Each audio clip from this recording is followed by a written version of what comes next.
This is what's great about sports. This is what the greatest thing about sports is. You play to win the game. Hello? You play to win the game.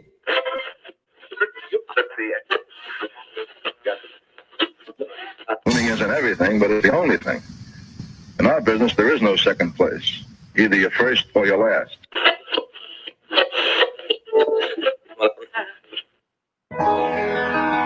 Ain't this what they've been waiting for? You ready? And now, the W with Walls and the crew. Good morning. Where winning isn't everything, it's the only thing. On 100.1 FM. Good morning. And Facebook Live.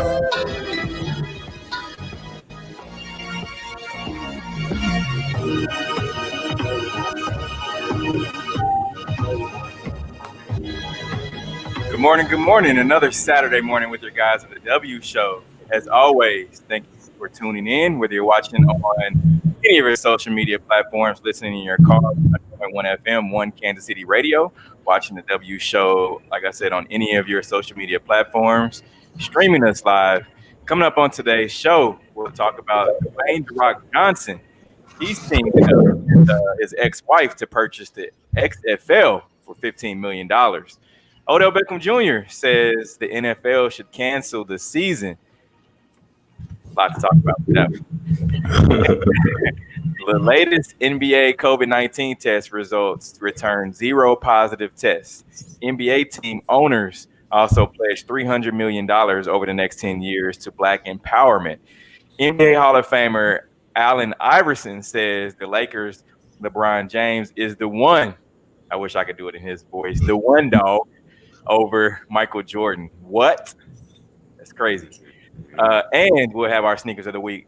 That's coming up later in today's show. But as I said, we appreciate you guys spending your morning with us. I'm Steve Wall. Just like each and every week, I'm joined by the two other hosts of the show.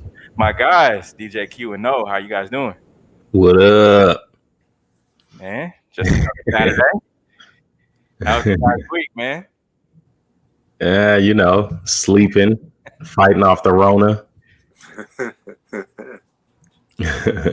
Fighting it off is the word. Man, we hadn't heard from Q until this morning. Mm-hmm. Good to see you back with us, man. Yeah, definitely. It's good to be back. Throw some home remedies out there for the people, Q. We know you got all the secrets. Man, I wish I had all the secrets. Man, I took every immune booster and severe cold and sinus flu medicine, congestion blocker or whatever. I took everything I could see. I feel you on that one, man. I feel you. It's tough dealing with it when there's literally no cure. Right. Except for fish tank cleaner. Apparently.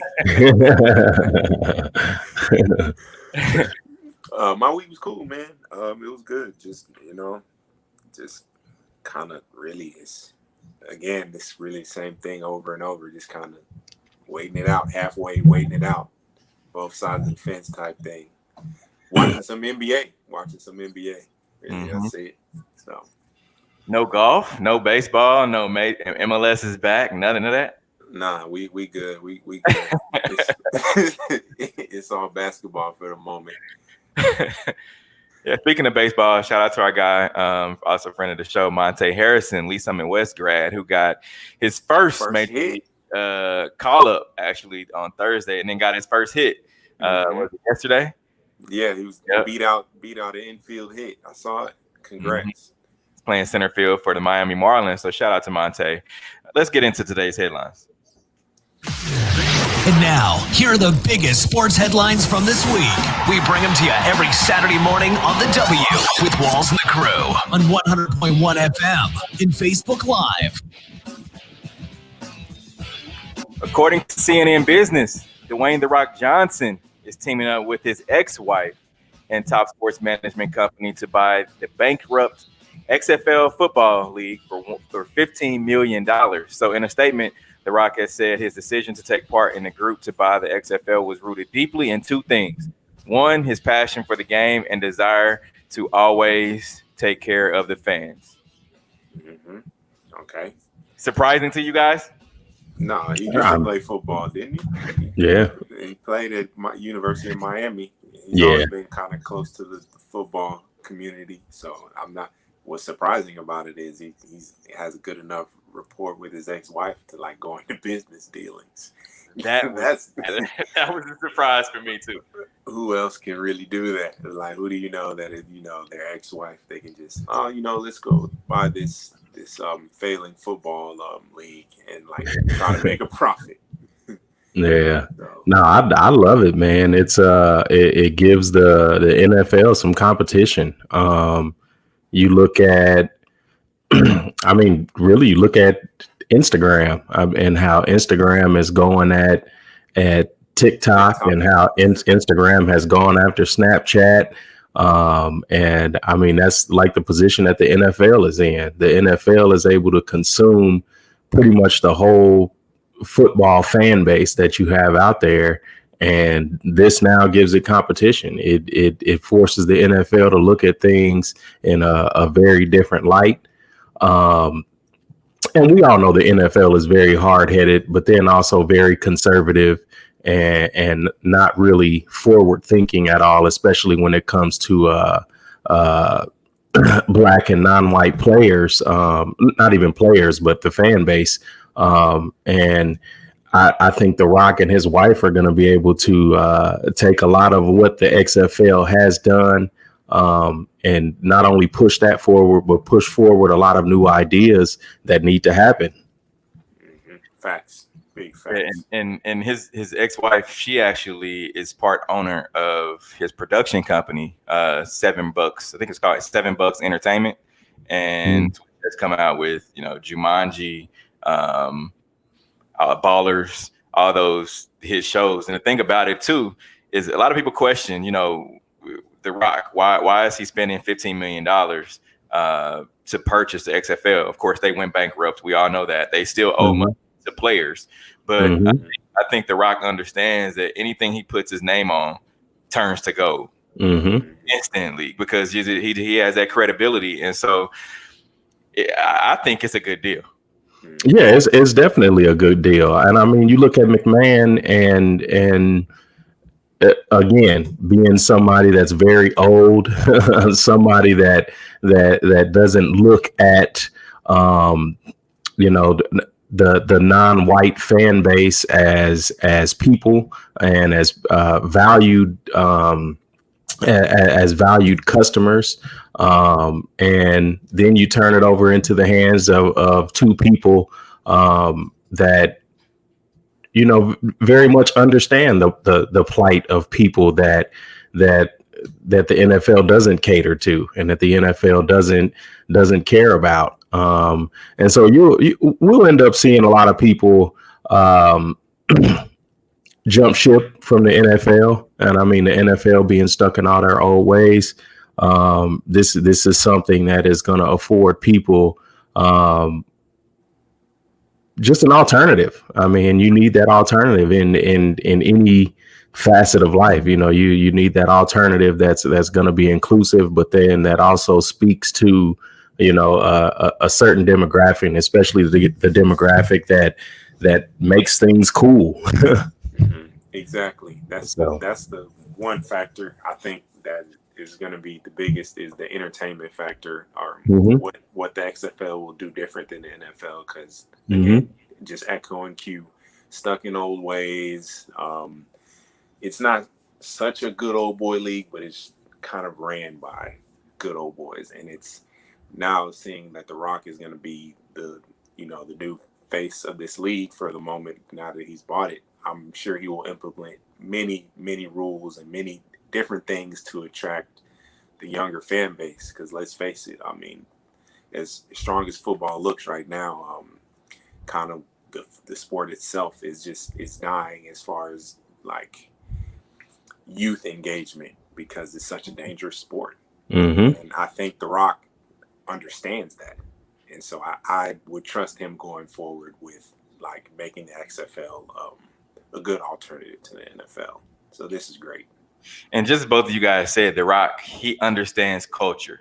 and he understands. No, you said it. The youth right. And I can't think of an owner that owns a football team that actually played football. No, I mean that was really realistically did play football. So he went to the University of Miami. Played, also was a professional athlete, wrestler. So he understands, what guys are going through coming out of college, whether they may not get the looks that other guys get, and so forth. And somebody that's come from the bottom, like The Rock did, and I think it'll be good for him. Yeah, and I mean, you have somebody that doesn't look at the talent in the league as inmates. I mean, it's simple and plain. You don't look at the talent and these young men as people that need correction and that need guidance, and that need X, Y, and Z outside of really caring for them as people. And the NFL, they look at their talent as products and not as people. And so, somebody like The Rock and his ex-wife, they'll be able to come in and actually treat people like people. And it's exactly what Odell Beckham Jr. said earlier this week. A report came out that Odell Beckham Jr. says the NFL should cancel the season. He says owners don't see us as human.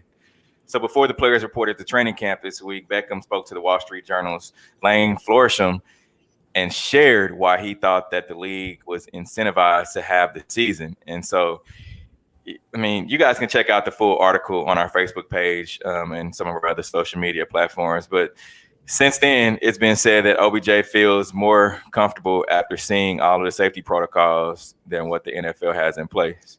So you guys' thoughts on that? I mean, he can back down, but he said what he said, and he meant what he said. And we talk about that, show in and show out, how the ownership and the commissioner really don't look at players as humans. They look at them as products, and they look at them as disposable. And that's the mentality of the league, is the next man up. And it's very opposite of what the NBA is. And you look at the NBA, they are very careful in what they do. But then they also allow players to have a say in things that go on. And just as OBJ is saying, like, they claim to have these safety protocols in place. But there is no safety when it comes to a pandemic. And OBJ, he's basically right. Whatever, and not even that. I mean, look at the players that we're going to go down the list, but look at all the players that are opting out of the season. 66 to date. Total. I guess. I mean, total, because now the deadline is passed. So you can just take a look at that. I mean, we've never had anything like this ever happen. So, and I think the other part of this, which is kind of heartbreaking, is because I saw Primetime. He tweeted, Deion Sanders. He tweeted something earlier, and it was just kind of, like I said, heartbreaking. Where he said, the league will continue without you. You don't have, basically along lines of, we don't have to have you, no matter who you are. Nobody's bigger than the league. And it sucks because he's a former player, and he doesn't understand that like choosing to opt out because of health reasons isn't a bad thing. Choosing your family over possibly getting sick and bringing it to your family isn't the wrong decision. So it's like, it kind of sucks because it's like he's an elder statesman of the league. Like, OBJ shouldn't be the one to have to come out and say this. It should be Deion Sanders that's the one that coming out and saying, hey, we support you, like, as a person if you have issues with playing football during a pandemic. And so it's just it's crazy that it's backwards like this, but I definitely support OBJ at least speaking up, because he's one of the premier players in the league. Obviously he's one of the the faces, and people recognize him. He has a brand. So it really is like, it's encouraging to see that he's using his platform to speak out against this, especially being in the NFL. So. I agree with what OBJ said. However, most of the guys that have said something, there was only one other guy, his name's not coming to me right now, but that had said something and then is going to continue to play. My thing is, if you're going to speak up about it and you say you have an issue with it, and of course I get it. He said that the statement was made to the Wall Street Journal before he saw all the protocols and all the safety and all that stuff that the league has put in place. However, if you're going to say something, do something instead of, okay, I said it. Now everybody is scratching their heads like, oh, is he going to play? Is he not going to play? If he's going to say it, don't play. Stand up for what you believe in to the T and don't play. Yeah, and the other side of that, for him, he is a voice in the league. So, having a voice like that says something, and it's like, okay, I'm still going to play. But I'm telling you now, where I stand is I'm not happy with the protocols. And so that forces them to then make their move. And that's what the NFL did. They looked at a lot of the positive cases that are going on with a lot of the college teams, and decided they needed to fix some things and really to get on one accord. So, I mean, that is something, that is him doing something. Like he did what he was supposed to do. He spoke up, and he was very critical of the league, and they had to make some adjustments. Now, as far as will those adjustments be as effective as the NBA? No. The NFL is a reactionary league, whereas you look at the NBA, they're a little more proactive than the NFL, and they care about their players, and they allow their players to be outspoken, and they allow their players on some things, I'll say that. But the NFL is too reactionary. They wait for the worst to happen, and then after the worst happens and then they can't cover it up, then it's, backtracking. And so I love that he did this, because in the NFL, you're not allowed to have an identity. And his teammate stood up for him. Also, Jarvis Landry, another wide receiver on the Cleveland Browns, he said, not one time did OBJ say anything about color. The statement was made before protocols are put in place to make sure the safety of the players and coaches and center staff were protected. And so you guys can go ahead and read the rest of that on our social media platform. But it's good that his teammates stood up for him, because when the story came out, and you saw all the headlines going, I was like, okay, well, which player is going to step up first and say, we agree with OBJ? We agree. And no one actually came out and said, we agree, which is kind of head scratching for me, because I'm like, all right, well, all these guys are now the movement and Black Lives Matter, and we are going to play. We're not going to play. We want all these protocols put in place. Why aren't you guys standing up for your player that put himself out there? And it was just kind of a eyebrow raiser, man. Yeah, and I mean, it shows the lack of unity between players. The NBA is a little more together. Those players really almost kind of move on one accord. Outside of guys like Jonathan Isaacs. But the NFL, and you look at this past CBA, how a lot of the players got the short end of the stick. There's really no way to sugarcoat it. The owners got exactly what they wanted. And the players were not on one accord. And we talked about a lot of the players that weren't happy with the deal. And now you looked at a pandemic has come along, and now they have to, go along with some practices that show that they don't care about us as humans, and that's exactly what he spoke on.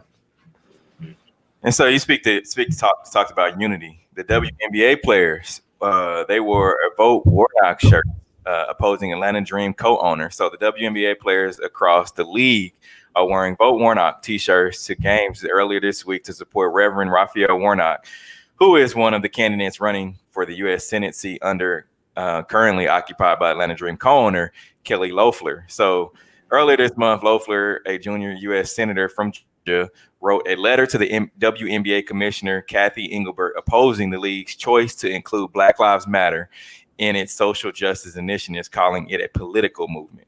Mm-hmm. So these players wore these shirts, and that's what you call unity right there. Yeah, You love to see it. You love to see everything about it, dude. Like everything. It's so crazy because like the NBA has been and rightfully so, I feel like, getting all of this attention because of, painting Black Lives Matter on the court, Mm-hmm. the initiative taken, the 10-year initiative taken up that we'll discuss later. But it's really been the WNBA players that have been at the forefront of the movement as far as getting stuff actually done. Like they haven't missed yet as far as coming together as a collective and saying, hey, like, and we all know, like, when it comes to actual women, like they get stuff done. When they want something done, they get stuff done. We as men, we're more of the deliberators. It's a little more wiggle room there. I feel like when women are united for an issue, they get it done. And you've seen it time and time again with the WNBA. You've seen it with the women's soccer league. You've seen it. I mean, just whatever sport you're thinking of, like when they want something done, they get it done. So just kudos to those women, really. Kudos. Yeah, and you can't look at men anymore as in the players in the NFL for the most part. They are a shining example of this. You can't really look at men as the poster child for bravery and leadership. And again, we go back to the WNBA. Especially a league that is majority Black women. These Black women have stepped forward, not only in their messaging, in their words, but then also in their actions. And they're showing that Black women tend to be the bravest people on this planet.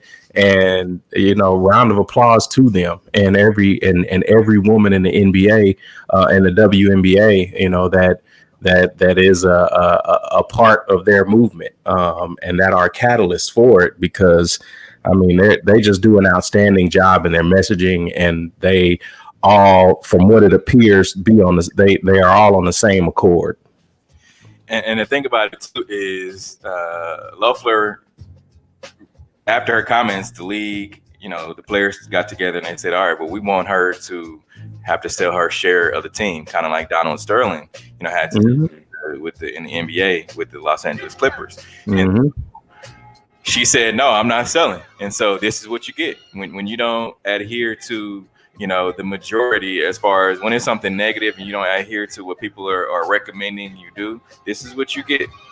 Yeah, now they coming for her job. No, they should. They should. Hopefully she gets pulled up on her insider trading crimes, and hopefully she does a lot of prison time. But she is white and she is a female, so she'll probably end up getting off. But either way, we all hope that she's ousted out of the WNBA, because that's not where she needs to be. Yeah, for sure. That's the number one step. All right, coming up, we're going to talk about our Hate It or Love It segment, get to our sneakers of the week, and NBA Hall of Famer Allen Iverson says LeBron James is the one over Michael Jordan. We'll hear from Iverson here in a little bit. We'll be right back. The W. You're tuned in to the W with Walls and the Crew, where winning isn't everything. It's the only thing. On 100.1 FM and Facebook Live.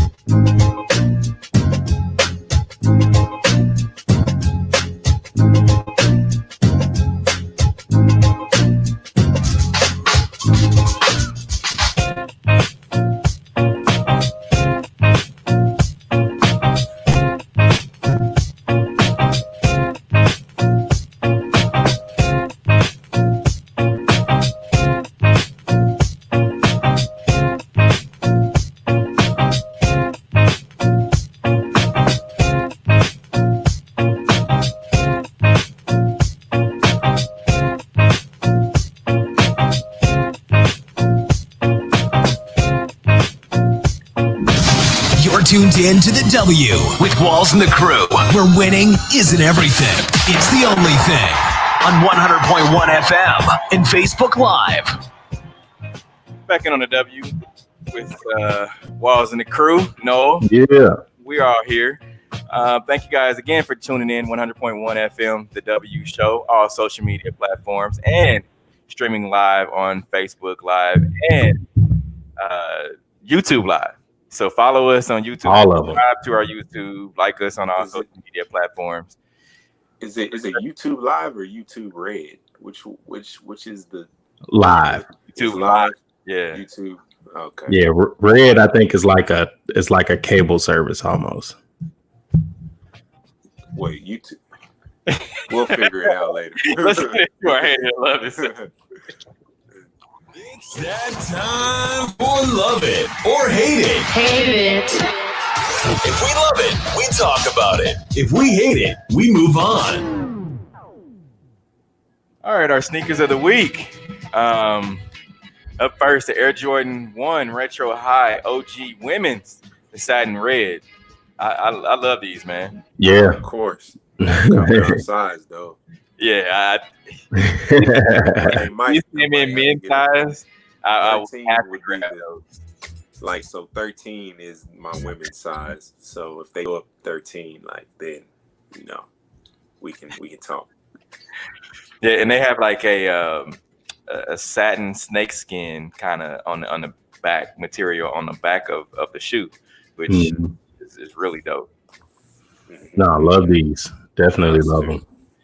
All right, up next, bottom left-hand corner, the Nike Air Vapor Max 2020 Summit Whites. You guys feeling those? I could work with them. Yeah. Maybe.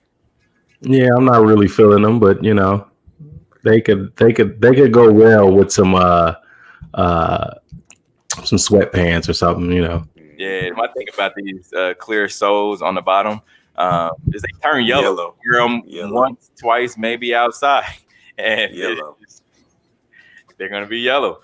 So bottom right hand corner, Nike Air Max 1 Sneakers Day. There's two colorways of this. Mm-hmm. What's with the brown? What's the deal on the brown? Is just what they chose? Is what's behind it? Yeah, I'm not really sure. It's just I like the brown ones actually. The white ones are dope too. They have like a translucent heel on the back of those white ones, so I like both of them actually. Yeah, the white ones are decent. I don't know if I'm going with the brown ones though. That's a nice fall Air Max, man. You can't go wrong with those. Nice fall Air Max. I like that. All right, top left. Reebok question mids, Iverson and James Harden. How do you guys feel about those? I'm on the fence. I like them at first, but I'm kind of on the fence the more I look at them. I think it's the right concept, wrong color. I think the where the white should be, the black should be. I would like to see them switched. But I did, kind of dive a little bit into why they decided to have them collab, and I like it. I do like it a lot. So, and you guys always talk about seeing them on someone's feet. There's James Harden with the collab shoes on right there. It was a pretty dope, man. Yeah, I kind of like them. He is signed by Adidas, so and that's kind of weird, but yeah. And people don't know that the Adidas is the parent company for Reebok. Mm-hmm. So there you go. You didn't know, now you know. I sure did know that, actually, if I'm being 100% honest. All right, so NBA Hall of Famer Allen Iverson says the Lakers' LeBron James is the one over his idol, Michael Jordan. So during a conversation with rapper Fat Joe on Instagram, Iverson weighed in with his opinion on Jordan versus LeBron. And it was basically, he talked about the title of the greatest ever. Let's take a listen. Much as I love Michael Jordan, like, dog, man, LeBron James is the one, dog. He the one, man. Is the one. Kevin Durant is the one, man. The one. Hate it or love it, guys. I love it. I'd stir the pot. Go ahead, stir it. I like how Iverson. He was drafted in '96. I like how he shows love to all the maybe not necessarily new, like all the new players. Really, there hasn't really been anyone that he's down. He's one of the few old heads in the league that I could say like doesn't really have a problem with giving props to the younger guys. So I love it. And I encourage everyone to go and check out that Fat Joe, his little Instagram live. You can watch it. I believe it's still on YouTube, but go check it out, man, with Allen Iverson. Iverson, he weighed in on a lot of topics, going all the way back to his, coming into the league and the way that he dressed and that he was looked as, like the guy, the thug in the league. Yeah. And Kobe Bryant, how he looked up to Kobe and how he did look up to MJ and his first crossover against Michael Jordan. He talked about all of that. So go check that out, man. But you guys said, did you love that? Yeah. Got to love it. Got to, especially how great Allen Iverson actually is. Like, we don't really give him his flowers as far as being one of the greatest players of all time, but he's definitely up there. Yeah. Icon status. All right. So the NBA, their latest NBA COVID-19 test results have come back, and they have returned 0 positive tests. So of the 343 players tested for COVID-19 on the NBA campuses, test results were last announced on July 29th. 0 have returned confirmed positive tests. Hater, love it. Love it. Love it. Their handling of the whole situation. I talked about it bad at first. But I love the outcome of it. It just shows how everybody being on one accord within a community, being able to stamp out a virus. And as somebody that just tested positive this week for it, it's something that's really tough to avoid. Especially when you work around the public, and something like, the NBA with as many people as they have on top of the reporters, on top of security, on top of everything that aren't just players and coaching, they're doing a really good job. And I also like how they're handling players who have had to leave the bubble for various reasons, excused or not, obviously. Those wings are an excuse. Yeah, so even I like how they handled the little situation. They haven't vilified him, they haven't demonized him. They told him like, hey man, like you might have been wrong there, but come back to the bubble, we'll get you quarantined, we'll get you tested, we'll make sure you have everything you need. And you haven't heard anything from it. He's played a couple games since. So really how the NBA is handling the whole totality of the situation, it's greatness so far. Like, obviously the 0 tests positive. The games are going along, relatively without injury. So I think the NBA might be on to something. And I think it was only one major injury with Jaren Jackson. Ben Simmons as well. Ben Simmons. With his dislocated kneecap, I think that's what they call it. But yeah, when you look at the NBA and what they were able to do, taking all these guys, and let's get it straight though, they didn't take all the teams. Facts. So, and what I've seen is that they have 3 different resorts in Orlando that they're utilizing. One resort has, I think, 2 teams with all of the media and all of the camera crews and all that, those people, they're all in that one resort. And then you have 2 other resorts with the rest of the teams. And so, and also team owners. And so when you look at what they're able to do, which is isolate these athletes away from the public, I give them kudos on that, man. Yeah, definitely a round of applause for that. I mean, them and the WNBA are just doing an outstanding job. And I was one and honestly, I was one that said this isn't going to work. I mean, and now that I'm able to see it and see how it works, I have to have to go back on my statement and say, you know, I was wrong. I think No, definitely. Because we didn't have any gold standard. Like even our government officials fumbled this in, you know, putting out a lot of the misinformation. But as you see, you know, you listen to scientists versus politicians, you know, and you yield great results. And the NFL should take notes.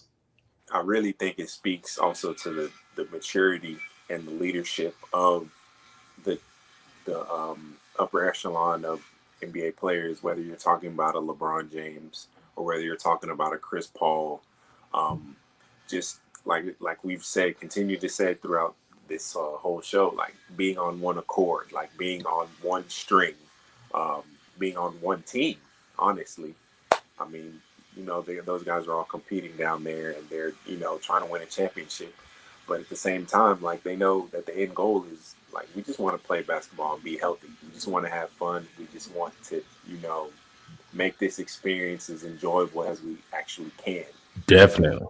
And so all of that is just the only way you can do that is being on one team, so to speak. And so that's what I think the leadership comes in. And the NFL, as far as the players, I think, and not to continue to bag on them, but I feel like the leadership, the top, as far as the players go, it needs, you know, to infuse a new name. Like somebody needs to, you know, seize control and say, hey man, this is what we really need to be doing. And I think really Patrick Mahomes is prime for that. So but when you discussion. It is, but when you look at not only the NFL, because I just don't want to bash the NFL, but exactly when you look at Major League Baseball and Major League Soccer, when you have young millionaires that, you know, new to money, you know, they're not a guy 20, 21, 22 years old isn't going to want to sit in the house, quarantine or no quarantine. They're going to want to go out and be social, you know, spend some of that money that they have. Exactly. And so you have to understand it from the top down that that's what they're going to do. And I don't think that they're actually looking at it as that. I mean, you have a bunch of players and coaches that, you know, family men that go home, leave straight from the facility, and they go right home. They'll order their groceries online. And they'll do what they need to do. But then you have those other guys that are out there that's just like, man, I'm living my life. Yeah. And it's tough. And it's tough to like say that like, all right, you guys are doing the wrong thing here, even though that is correct. But it's like you said, that leadership. That's where that leadership comes in. I mean, LeBron James and Chris Paul, they're both married men with kids. They, like you said, they don't do the extracurriculars unless it's absolutely like called for, like after winning a championship or, you know, things like that. But when you got these other guys with, you know, baseball, you know, on any given time on a roster, you have what like 20 yeah, it's 20 something players. 20 something players, and then it's an outside sport. There is no bubble. Nobody's accounting for what you do when you leave the clubhouse. So it is a little bit stickier when you get down to the particulars, but I just feel like the leadership in those leagues, like when you have a face that knows not exactly what to do, but like is a good leader. I feel like you just kind of, I don't know if baseball really has that. I mean, Trout, I feel like he's probably the best player in the MLB at the moment. You don't really hear too much from him as far as stuff like that goes. So he can't. He can't. And arguably, you know, Trout is not the best. I mean, it's Mookie Betts. You can say that. You can say Mookie Betts. I wouldn't disagree with you. But then again, I don't watch much baseball, so who does? You need that leadership from inside of each organization, though. You honestly, and that's why, you know, I commend a guy like Tyrann Mathieu, because he said, you know, when we talked to him earlier this week in his press conference, he said that, you know, after he answered the question, he said that, hey, all these guys that I've been talking to, the younger guys, there's family men on this team, but then there's younger guys, kind of like what I was alluding to earlier. There's younger guys that, when I tell these guys, and I'm gonna stress it to them all season long, they need to take care of themselves. They need to look out for us as well, because we all want to go home and be safe and don't want to spread anything to our family. So I commend a guy like that will get up in your face. A guy like Tyron, you have a guy like Frank Clark. I mean, even Travis Kelce, guys like that will let you know how it is because they're veterans on the team and they don't want to take anything home. Yeah. And I mean, sure, it's like Marshawn said, take care of your mentals and take care of your chicken. Exactly. The West Coast Conference creates a Russell Rule to encourage hiring of minority candidates. So endorsed by the 11-time NBA champion, Bill Russell, the West Coast Conference is the first Division I league to require that all schools to include a minority finalist for job openings in athletics. The league announced on Monday. Hate it or love it. Love it. Love it, love it, love it. That's some equity that is needed. And it's given the NFL yet another blueprint of something that they've haphazardly fumbled. And I can't even say haphazardly because, the NFL is committed to not getting it. It's crazy because, like, there's kind of go off on a tangent here, but it's crazy because, like, you have to implement a rule to, like, include a minority, like, candidate for a sport that's made up of mostly Black and brown kids. So it's like if like sports, sports. Like, it's just kind of like that sort of thing. But it's also like, hey man, like you coaching these kids at basketball. I mean, a lot of people that are great at basketball happen to be minorities. So it's like, why does it like, it's just so weird that you have to like implement a rule like this. It should be common sense. Those who play basketball great should be, great basketball coaches and trainers, or same thing with football. So it's just kind of like, wow, we have to, like, in this day and age, we have to implement a rule in order to make our student athletes successful, when that should have been the thing from the start. So hey, but you look at the WNBA. We just talked about ownership there and how she's blatantly racist. Like, we don't even need to tiptoe around that. You look at Donald Sterling, and that happened 2014, I think it was, somewhere around 13, 14, somewhere in there. Yeah. So that it wasn't that long ago. So yeah, these rules need to happen and they need to be implemented. And the NBA, again, just they know how to set the gold standard, especially when it comes to equity. And they still have their kinks to fix.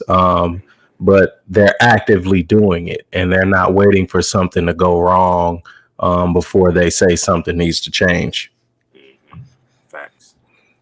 Very true. Very true. Well said, Q. NBA team owners pledged $300 million over the next 10 years to Black empowerment. So the NBA team owners will contribute a total of $300 million over the next 10 years to a charitable foundation aimed at accelerating economic growth in the Black community, the league said on Wednesday. So each of the NBA's 30 teams will provide $1 million annually that at that time to fund the NBA Foundation, which is being launched by the league's board of governors and the players union. Hate it or love it.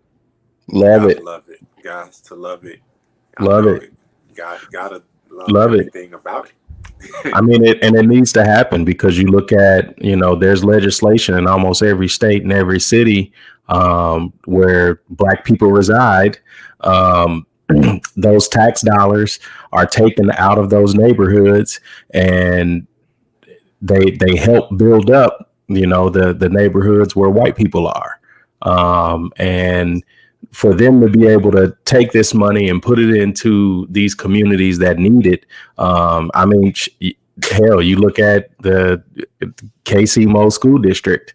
Every corporate business that comes into Kansas City that is rooted within the KC Mo School District, none of them pay taxes. And then all of that money is pushed out into the suburbs.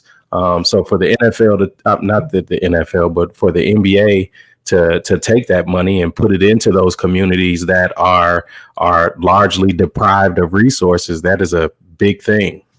My only issue with it is, I mean, I love the idea of it, and I love when a company says, you know, they're going to donate tens of millions of dollars towards something that helps Black people. However, I want to see exactly where the money goes and what it's used. Yeah. That's my only thing, because you have all these companies, even Michael Jordan. I'll call him to the carpet. He said, you know, he's going to donate, you know, what was it? Something like 300 million as well, or 10 million, something like that, where it's 10 million a year for 10 years. So I want to see exactly where that money is going and see what it's used for, whether it's building playgrounds, whether it's textbooks, it's doing something, the right textbooks, fixing a blighted house or something to in a neighborhood where it's run down and it's drug activity and all that. So I want to see exactly where this money is going, because we right now all it is words. You're throwing words there and it sounds good. And I love it, but where is it exactly going? Just show it exactly going. And we saw that with the NFL and their initiative this past season. We saw that, you know, they said they were putting all this money in Chicago, but what they do, they gave it to an organization that took in Black boys, and they were cutting their hair off, saying that it wasn't professional. Like, the way your hair grows out of your head is not professional. And so, you know, you make a huge point, and that, you know, there needs to be some accountability, and not just, oh, we've thrown money at this, now let's wash our hands with it. No, it goes into, like, actually, where does this money go? How is it equitable for, you know, these Black residents? So great point. All right. So the Saints are attempting their own bubble to cope with COVID-19. So the team has bought 4 floors of rooms at the upscale O's Hotel near the French Quarter to house players, coaches, front office personnel, team doctors, and support staff until the season begins in September. So it's not a bubble, Sean Payton says, the head coach of New Orleans Saints. It's a sequester. The message from the league is the show must go on. So if the show must go on, we've got to do everything we've got to do to be ensure that players are healthy, and that's going to happen. So hate it or love it. Hate it because the NFL should be the one paying for it. It's right. Making the individual teams are having to like take ideas from other leagues in order for them to like feel like they're safe in a pandemic. Again, can't stress that enough, pandemic.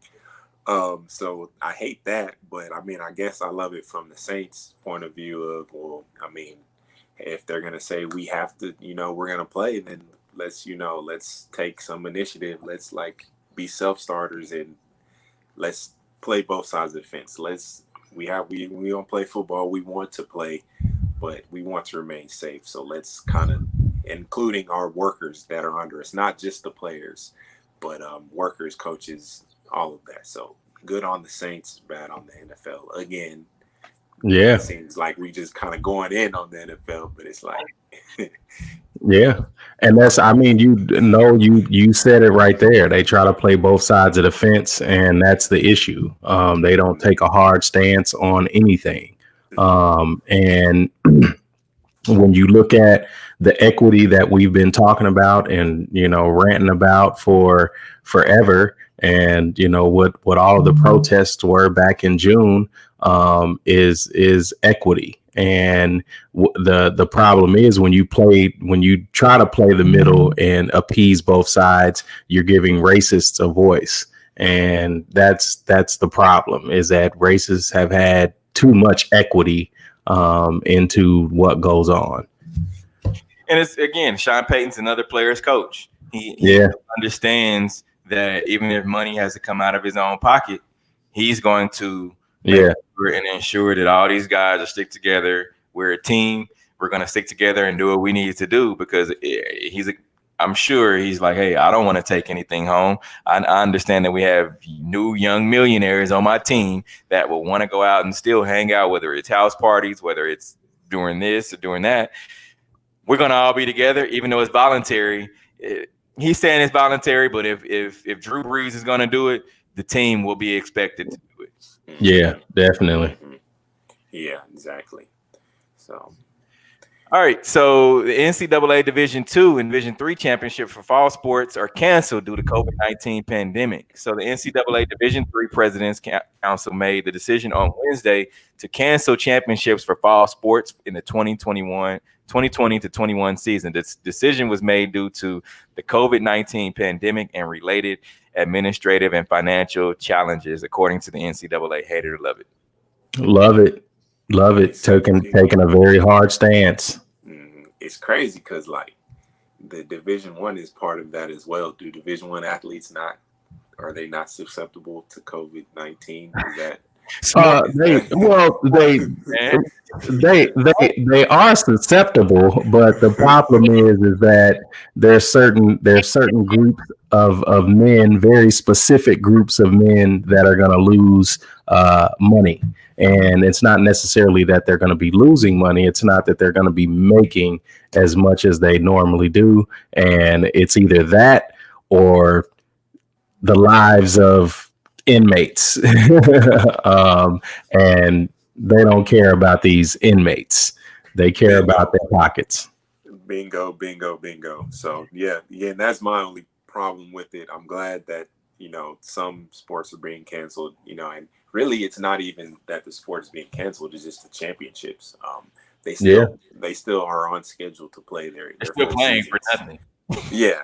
So like to get some game film on tape. Basically, it's for people to make money. they're talking about paying, that's what they're going to get. Yeah. I mean, I guess school. I guess they're playing for school, like to pride, man. Their school paid for. I guess like that's what's on the line. Pride. It's about school pride. That's what you're playing for. Right. Can you imagine next to the person that's next to you? Right. So I bet that university president ain't doing nothing for pride. So if my math is correct, basically, if you have like a bad game, like I guess they're gonna kick you out of class. Like that's kind of where my math is going. It's just like, what are we playing for if there's no championships? Like, what's going on? So very strange. But what isn't, I guess, these days. Another thing that's strange is the Nike is they're opening up 200 small format stores despite a 38% revenue drop. So Nike revenue declined 38% in the fourth quarter, falling to 6.3 billion, according to a company press release. So the retailer lost 790 million from income of 989 million the year before. So that represented a 180% decline. Hate it or love it. I mean, you hate that they're opening up, but for some people that do need that income, you love it for them, because I'm pretty sure a lot of their employees and their staff that do need that money, it will help them, and it will help them in a sense of having health care and having a lot of things that people that look like us are historically denied. But then you hate it from a sense that, they're doing this again to increase their profits. Mm-hmm. So I actually have an insider on sort of for once. One of my very good friends, he works for Nike, and we talked yesterday, and he said, so basically they're opening up the stores to now remove their products from other stores. So they kind of they're trying to chase a model of having all of their resort. Either you buy it from the Nike store or you buy it online. It's either one of those. So like other stores, like, I don't know, like a Kohl's or Macy's. Macy's, Walmart, yeah, remove. So they're trying to slowly remove all their products and just go to a straight up get it here or nowhere else model. So that's kind of trying, so I guess that's what they're trying to go for. I'm gonna give that a because other stores have better deals than the Nike. Of course. So Nike, you get a. Another story that's interesting is Louisville. The University of Louisville has announced on Wednesday that it has suspended all team-related activities for its men's soccer, women's soccer, field hockey, and volleyball programs, revealing that 29 members of the 4 teams have tested positive for COVID-19. Mm-hmm. Even more student athletes from the sports were reportedly quarantined due to potential exposure to the virus. So get this, guys. The Louisville men's soccer team dismissed 3 players for throwing a party that led to the COVID-19 outbreak. The party that caused the COVID-19 outbreak and the shutdown of 4 Louisville sports programs has led to the severe consequences of those players who organized the get-together. So per Louisville, the dismissed athletes all had prior team violations and were primarily responsible for throwing the party in question, after which the 2019 Louisville student athletes tested positive. Hate it or love it. I mean, I hate it because if it wasn't the party, they were going to catch it at practice.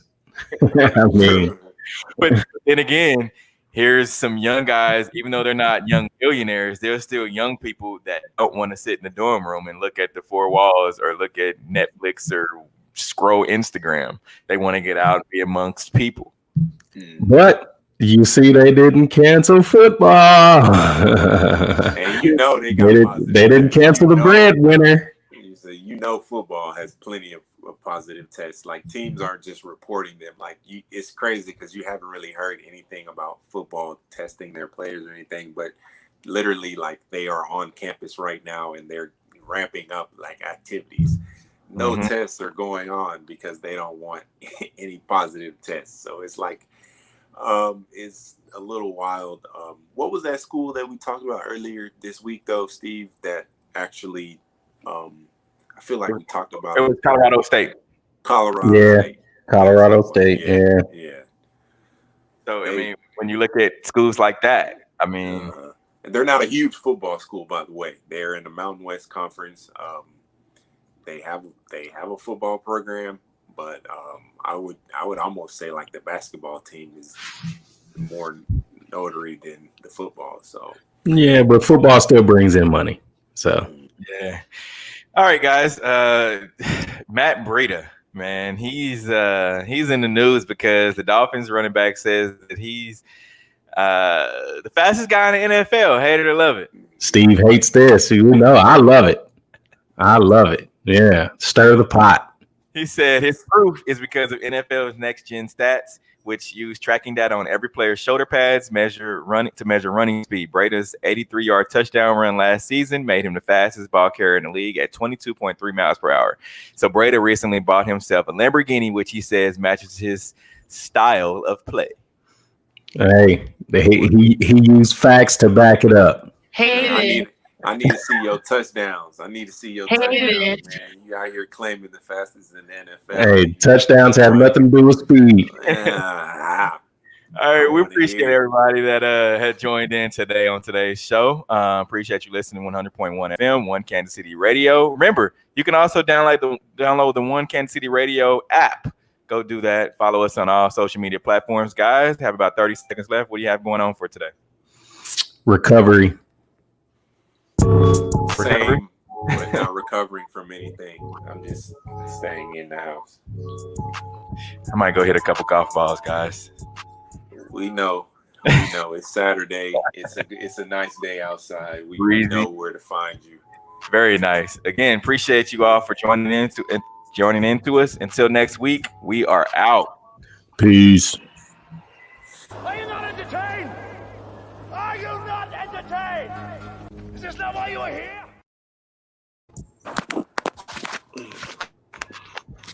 Opinions expressed in the W Radio Show by the host, co-host, guests, and call-in listeners are solely the opinions and responsibility of the original source who expressed them. They do not represent the opinions of the W Show, 100.1 FM, One Kansas City Radio, Sideline Sports Talk, Team Wall Street Foundation, or affiliates.